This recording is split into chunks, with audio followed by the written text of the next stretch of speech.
Qida təhlükəsizliyi ilə bağlı növbəti yoxlama bu dəfə Xırdalanda aparılıb.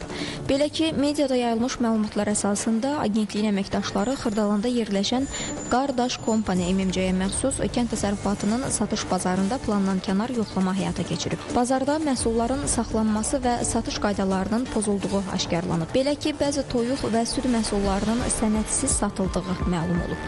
Məhsullar uyğun temperaturda saxlanılmayıb, mal qonşuluğu qaydalarına əməl edilməyib. Həmçinin üzərində heç bir markalanması olmayan müxtəlif növ turşuların da alıcılara təklif edildiyi müəyyən edilib. Ərazidə dezinfeksiya işlərinin aparılmadığı, zərərvericilərə qarşı tədbirlərin görülmədiyi də məlum olub. Yoxlama zamanı bazarda çalışan bəzi işçilərin sanitar geyimlə təmin olunmadığı, qida ilə təmasda olan səthlərin gigiyenik tələblərə cavab vermədiyi və digər nöqsanlar aşkarlanıb. Nəticədə müəssisə rəhbəri barəsində inzibati qərar qəbul edilib, bazar isə nəzarətə götürülüb. Qeyd edək ki, bu cür nəzarət tədbirləri əhalinin sağlamlığının qorunması, istehlakçıların düzgün seçim etməsi üçün maarifləndirilməsi və təhlükəli məhsulların satışının qarşısının alınması məqsədi daşıyır.